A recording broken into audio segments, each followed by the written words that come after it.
You know who and the Justice Department said they will obey a court ruling that temporarily freezes the $1.8 billion so-called anti-weaponization fund. Now, here was the reaction on both sides of the aisle. Hello, everyone. Welcome back to my channel. A new political controversy is making headlines after reports revealed that the Trump administration is moving forward with plans to freeze a controversial fund.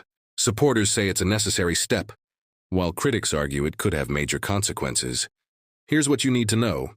The issue gained national attention after discussions surrounding what has been called the weaponization fund.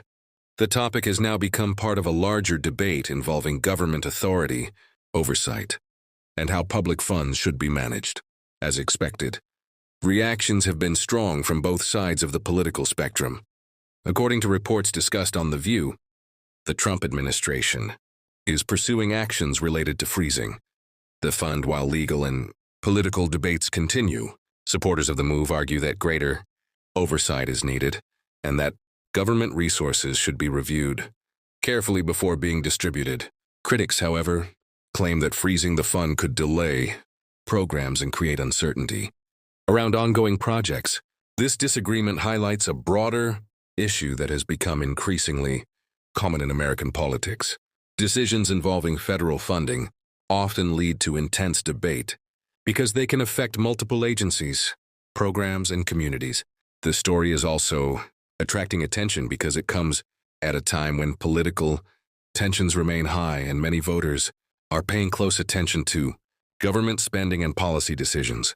I'm not sure that a $1 billion-plus slush fund is the answer. I think that money could be better spent in bringing down the cost of everything and making life more affordable. Let's call this what it is. This is corruption in broad daylight. The tip of the iceberg of the corruption that's gone on in this administration is this weaponization fund. You don't fix a corrupt slush fund by relying on the word of the most untrustworthy president we have ever had.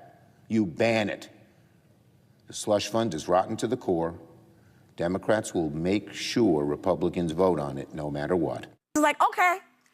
Well, I think it is because 35 former federal judges, including Judge Shira Scheindlin from the Southern District of New York, who is a legendary jurist, filed a lawsuit against President Trump. And in this lawsuit, the reason he's obeying is because he's got no damn choice. This is clearly unconstitutional. This is not one of those things where it's like up for interpretation and this court can interpret it this way, this court can interpret it that way. The Constitution under Article 1, Section 9, Clause 7, known as the Appropriations Clause, clearly says no money can be drawn. Looking at the bigger picture, this story is about more than just one fund. It highlights the ongoing debate over how much power governments should have when it comes to controlling and reviewing public spending. Supporters of the move argue that freezing funds can be a way to ensure accountability and prevent resources from being used in ways they disagree with. On the other hand, critics say that funding pauses can create uncertainty and potentially affect programs that rely on government support. Another important point is timing. Political decisions often receive more attention when public interest is already high. Because of that, actions involving federal funds can quickly become major national stories. What's interesting is that both sides claim they are protecting the public interest, but they disagree on the best way to do it. That's why debates like this often remain controversial, long after the initial headlines fade away. In the end, this debate isn't only about money. It's also about oversight, government authority, and how political leaders make decisions that can affect millions of people. Whether you support or oppose the move, the outcome could have broader implications that go far beyond this single case. What do you think? Should governments have the power to pause funding while concerns are reviewed?